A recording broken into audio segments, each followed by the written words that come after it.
warahmatullahi wabarakatuh. Sebelumnya, perkenalkan, nama saya Dian Novitasari dari kelas 11 SIJ 3. Di sini saya akan menjelaskan proyek SAS PPLG yang berjudul Desain Web Aplikasi Kantin Sekolah. Nah, di sini saya membuat database. Database-nya itu namanya kantin.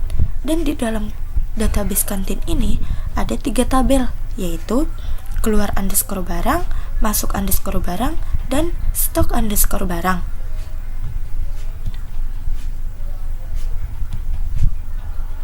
Di dalam keluar underscore barang ini ada ID underscore keluar sebagai primary key dan tipe datanya INT, ID underscore barang sebagai foreign key, tipe data INT, jumlah tipe datanya INT, tanggal underscore keluar, tipe datanya date.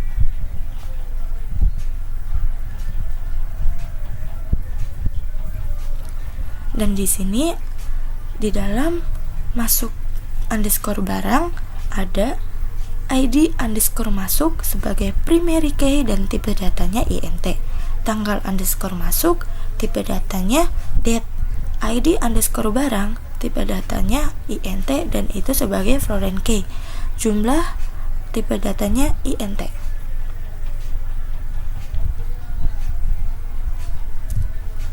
Dan yang terakhir, di dalam stok underscore barang ada ID underscore barang sebagai primary key dan tipe datanya INT, nama underscore barang, tipe datanya varchar, stok, tipe datanya INT, harga, tipe datanya INT.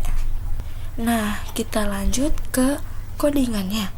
Di sini saya membuat koneksi PHP. Kode ini menghubungkan aplikasi PHP dengan database MySQL yang bernama kantin di server lokal menggunakan username root dan tanpa password. Koneksi ini akan digunakan untuk melakukan operasi basis data seperti mengambil data, memasukkan data, atau mengubah data. Lalu kita ke menu.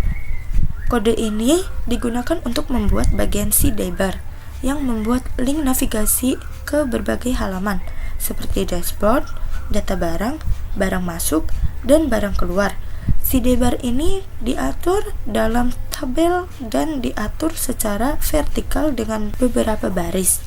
Tautan-tautan tersebut memudahkan pengguna untuk berpindah halaman di dalam aplikasi atau situs web. Nah, di sini ada indeks PHP. Kode ini digunakan untuk memisahkan tampilan halaman web menjadi beberapa bagian yang lebih kecil, sehingga memudahkan dalam pemeliharaan dan pengorganisasian kode. Include memastikan bahwa file-file yang disebutkan dimasukkan dan dijalankan dalam urutan yang ditentukan, sehingga bagian-bagian halaman, header, menu, body, footer bisa ditampilkan secara bersamaan pada halaman web. Di sini ada header.php. Struktur halaman web dimulai dengan pengaturan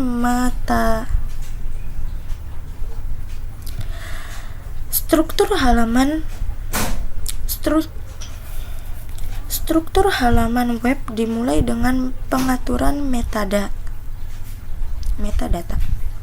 Struktur halaman web dimulai dengan pengaturan metadata, kemudian mendefinisikan. Struktur halaman web dimulai dengan pengaturan metadata, kemudian mendefinisikan tabel untuk menampilkan konten. Header halaman terdiri dari logo dan nama yang diposisikan secara terpusat di bagian atas halaman. Tabel ini kemungkinan akan berisi lebih banyak konten di bawahnya setelah baris ini.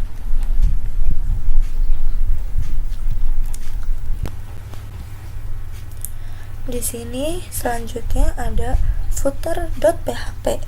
Kode ini menambahkan footer bagian bawah halaman yang berisi teks kantin geng geledek. Di tengah halaman, footer ini diposisikan dalam sebuah sel tabel yang melintang 2 kolom dan memiliki tinggi 100 px. Dan selanjutnya ada body.php. Kode ini bertujuan untuk membuat halaman yang berbeda berdasarkan nilai parameter page yang ada di URL. Misalnya, jika URL adalah tanda tanya page sama dengan barang, maka halaman barang.php akan ditampilkan. Jika parameter page tidak valid atau tidak ditemukan, maka akan menampilkan pesan menu tidak ditemukan. Selanjutnya di sini ada CSS, desain halaman. CSS ini digunakan untuk mendesain tampilan halaman dengan elemen-elemen seperti header, sidebar, konten utama, dan footer yang memiliki warna latar belakang khusus, teks yang diselaraskan, dan ukuran font tertentu. Dan di sini adalah untuk foto logonya. Lanjut kita ke dashboard.php. Kode ini menampilkan teks kantin Vita Keren Imut dalam sebuah paragraf yang dibungkus oleh elemen buka kurung, div, tutup kurung dengan kelas home. Kode ini menyediakan antarmuka untuk mengelola data barang, menambah, memperbarui, dan menghapus pada halaman web. Itu menggunakan parameter URL untuk menavigasi antara berbagai tindakan.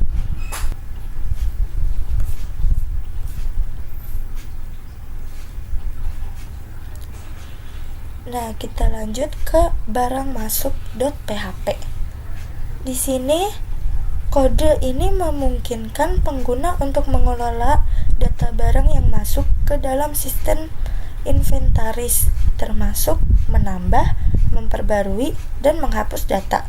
Pengguna dapat memilih produk yang ada di stok dan mencatat jumlah serta tanggal masuk barang tersebut.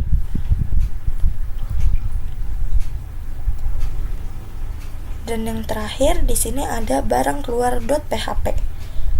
Kode ini digunakan untuk mengelola data barang keluar dalam sistem inventaris, termasuk menambah, memperbarui, dan menghapus data.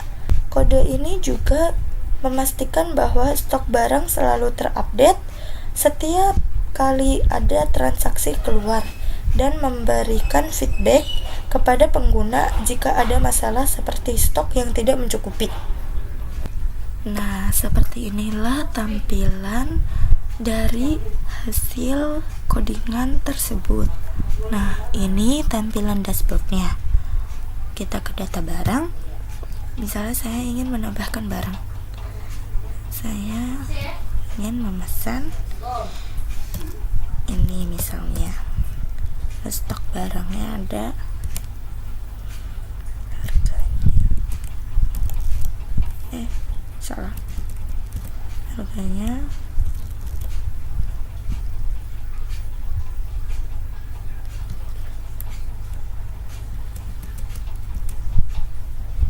harganya ketika pencet proses input, dia akan muncul pop up seperti ini. Kita pencet OK dan barang sudah ditambahkan di data barang. Lalu kita ke barang masuk, tambah barang, pilih produk, jumlahnya ada 5 ya tadi. Tanggal masuknya di tanggal ini aja. Kita pencet proses input, lalu dia akan muncul pop-up seperti ini, seperti sebelumnya.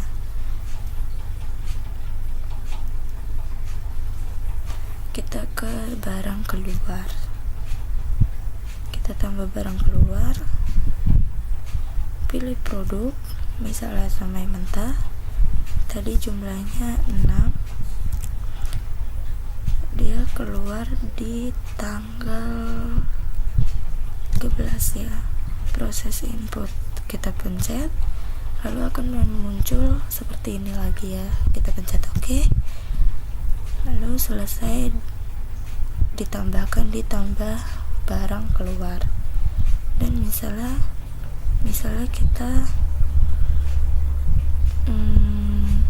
kita delete. Nah, ketika kita delete barang tersebut, mereka akan muncul pop-up seperti ini. Oke, sekian dari saya, kurang lebihnya mohon maaf.